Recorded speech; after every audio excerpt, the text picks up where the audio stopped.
John Colo at DiscountJuicers.com. Today we have another exciting episode for you, and today's going to be one I know you guys and I've actually been waiting for. We're going to do a juice off, so we're going to compare the JuicePresso to the Omega Vert 330 HD.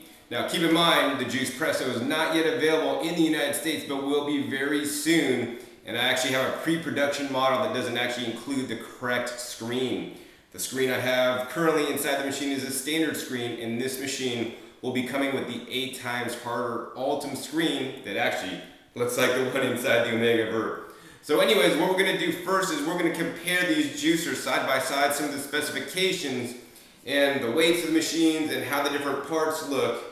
And then actually we're going to get into a juice off, and actually we're going to juice 10.5 ounces of cherry tomatoes in each machine.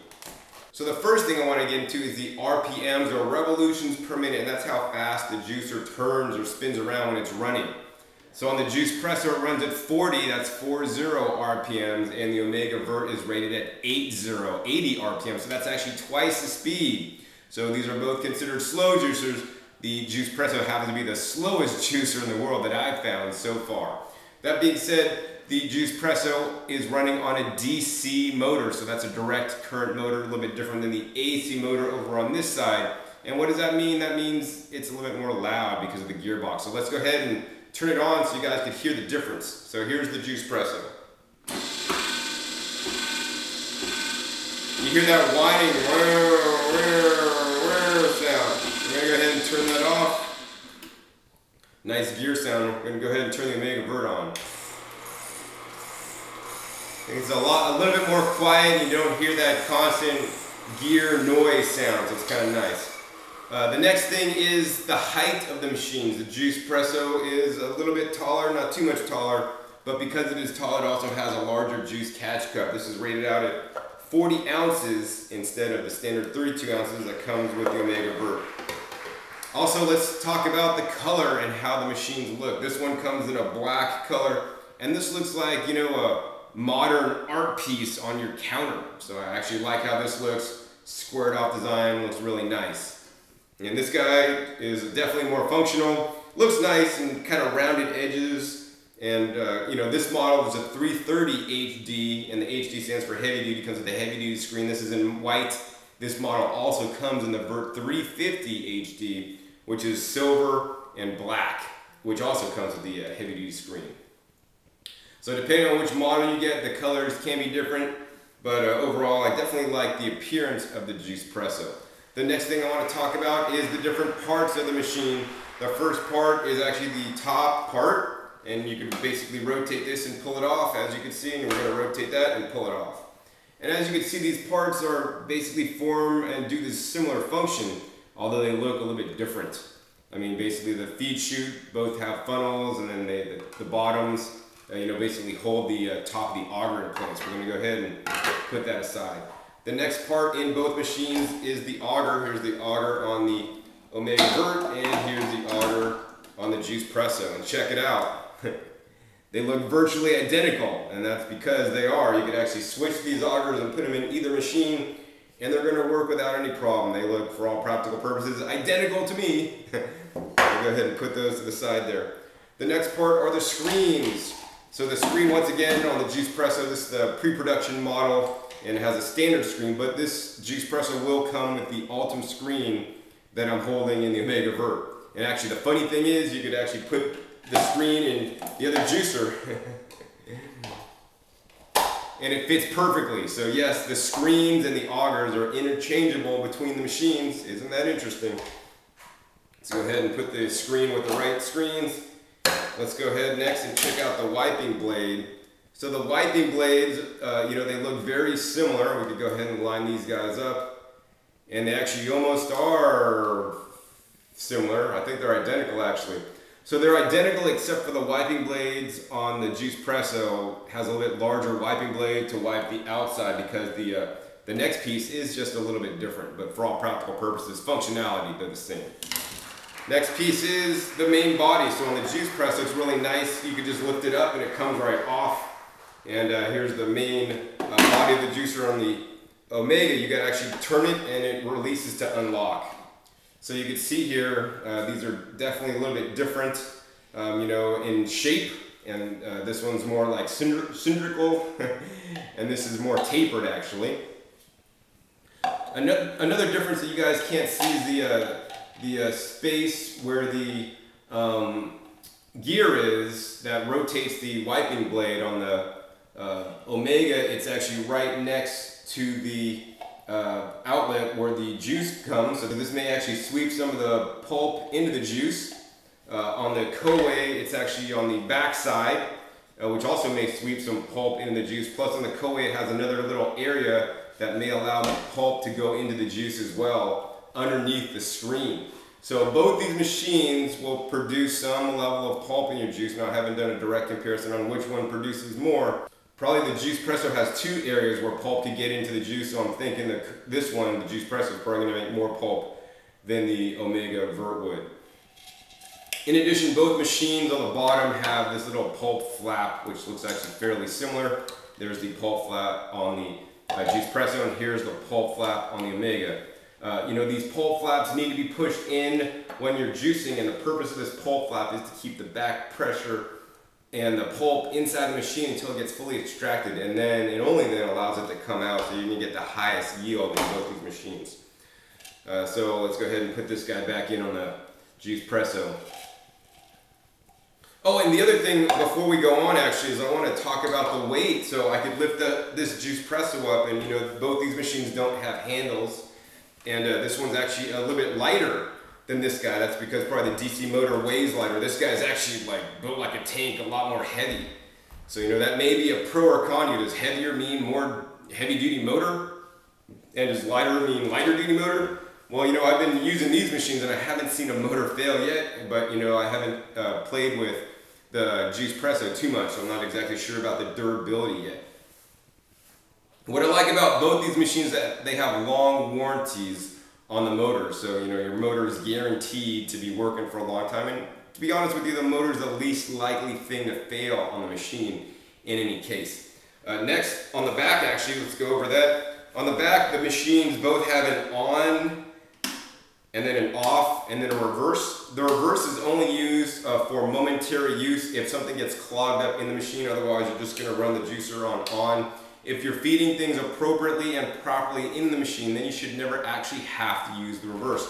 Both these machines work on the same principle. As you can see, share some of the same parts, so they work in the same way. These are both called vertical single auger style juicers, and how this works is basically you put produce in the machine here, the auger comes around and spins around and chunks off a piece of the produce, and then the auger spins around and basically compresses the area the produce is in a smaller and smaller space, and literally squeezes the juice out that comes out the screen, and then the pulp comes out this bottom little chute here, or this opening.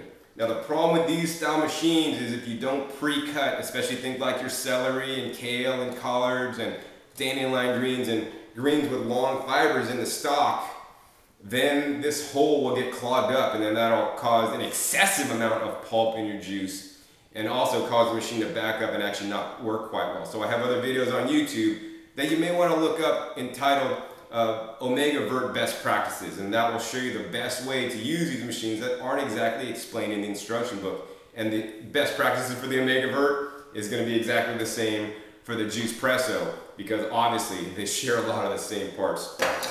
So next, let's go ahead and put these machines back together. It's very important to put these machines back together properly, and if you don't, the machines will not turn on because they both have built-in safety switches.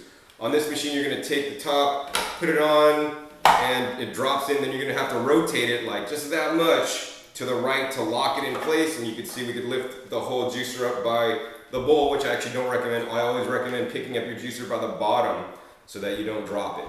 On the JuicePresso, you're going to take the body here and put that on, and it literally just sets in place, and once again, if we pick this up, it's just coming up. So that's actually one less step to do, and this may actually make disassembly easier, but it also makes it easier to knock the pieces out of place, and then the safety will cause the machine to stop. The next part here is we're going to go ahead and take the juicing screen and put that into the wiping blade system here, and then there's a little red dot on the top of the juicing screen that you're going to line up on the red dot on the Omega Vert, put it in place, Same thing with the JuicePresso. You're going to take the wiping blade, put that in, and there's a red dot on here that you're going to actually line up with a little arrow on the top of the JuicePresso. Goes into place. Next, we take both augers. Once again, these augers are identical, probably made in the same mold. That's like me and my brother. Well, actually, me and my brother are made in the same mold, but we're totally different. So they just drop right in. Really simple, real easy. Finally, the top on the Omega Vert has a little arrow that you're going to line up with the red dot, put it in place, and then you're going to rotate it. Now, you ever see those guys wearing their baseball caps like sideways? Well, you could do that with your Omega Vert if you don't line up the arrows properly. You could put this on and then turn it, and this is like the feed chute's on the wrong side. Then you go to turn it on. I mean, it looks like it's assembled correctly, right? You go to turn it on, and John, my juicer doesn't work. Well, that's because you didn't assemble it correctly. This little arrow and this little tab always needs to be towards the back on the close and open. So then the machine will come on when you turn it on. Same thing with the JuicePresso. There's an open and close, and the open and close needs to line up with a little arrow here that you lined up the red dot with. And you're going to go open and then turn it to close, and then you're all ready to go. And the juicer is going to turn on just like that. Now, if you knock this even a little bit, the juicer turns off mid-run. And if that happens, it's probably just because you knocked the top and you just need to put it back in place. Now the Omega Vert kind of locks into place a little bit better than this guy, so this guy may get knocked and then it actually may stop while you're juicing, and I have noticed that. So in any case, you know, the next step is we're going to juice, you know, the 10.5 ounce of cherry tomatoes. We're going to go ahead and take the tops off. And these are both pre-weighed. We're going to go ahead and measure the results and see if we have any significant difference in how it juices or actually the quantity of juice that's made. So let's go ahead and set these guys up and turn both machines on. We're going to feed a few tomatoes in to each machine at one time.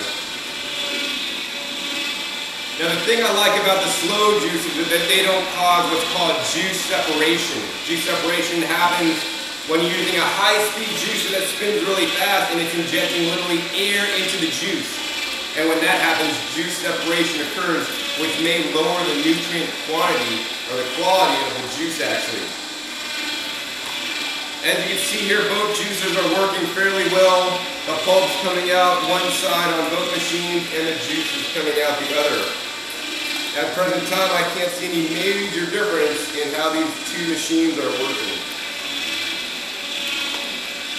Alright, we're down to our last handful of tomatoes, and it's really simple and easy to juice in both these machines. One of the things I want to remind you guys is that you should not be using the pusher to push stuff into these machines. Gravity should take the food and suck it into the machine, and the machine should just grind it up and do its job of juicing. If you are using the pusher, you're probably feeding things into the juicer too fast. Once again, these are slow juicers. This happens to be the world's slowest juicer at 40 RPMs. So you need to remember to slow down in our fast and busy lifestyle that we lead in this day and age. If you want a juicer that's faster, I recommend a centrifugal ejection juicer, actually such as the Liquip Mini or the Liquip 215 XL juicers. Those are actually high-speed juicers that work a lot faster. In any case, once you're done juicing like we are today, you're going to let the machines run a little bit longer to extract all the juice out. I think now we're ready to turn both machines off and check out what we got here. So you can see here both machines produce some amount of pulp. We're going to go ahead and dump that out and check it out. And interesting that this machine produced a lot more pulp than the JuicePresso, so that means maybe the pulp is still stuck inside the machine or not. Now, if the pulp didn't get stuck inside the machine, that means maybe this juice is a fair bit more pulpy than the other. So let's go ahead and check the dryness of the pulp. So on the pulp dryness, you know, basically, I'd say the Vert pulp is a little bit more wet than the JuicePresso pulp. Let's go ahead and check the juice here. So on the juice, what it looks like to me is that the Omega Vert produced about a little bit under 8 ounces of juice, and the JuicePresso produced about 8 ounces of juice. So for all practical purposes, I don't want to say it's a tie, but let's go ahead and check the juice and see how pulpy it is, because, you know, obviously the pulp had to go somewhere, and it's probably in the juice which causes it to have a little bit higher yield. Man, tomato juice, so delicious. Wow, actually no, I don't really taste too much of a difference in the juices. I think that the JuicePresso did an amazing job on tomatoes, and in the future we will have other videos showing juicing different items in these machines. So far, I'd say I really like the JuicePresso. It's pretty much the same as the OmegaVert. Obviously, the juicing screen, the auger, and the wiping blade are identical, and the DC motor, a little bit louder, but this machine is also less expensive than the OmegaVert for just about the same results. That being said, if you don't like pulp in your juice or the loud gear noise, then you may want to go with that one. But if you don't mind that, well then, hey, save yourself some money. Go with the JuicePresso. No matter which way you go with, both these single auger vertical style machines are two of my favorite juicers in the whole world, and that's for my particular juicing style. Just because they're my favorite doesn't mean they're going to be yours. You know, everybody has their favorite pair of shoes, and that may not be like your neighbors or your best friends. So you got to find the machine that's going to work best for you, and for my juicing style, I prefer the vertical single augers. So hopefully you guys enjoyed this comparison and learned a little bit more about the JuicePresso and the OmegaVert, and also how they perform when juicing cherry tomatoes. Once again, my name is John Kohler with DiscountJuicers.com. Be sure to visit DiscountJuicers.com/YouTube for special promotional offers for our YouTube visitors.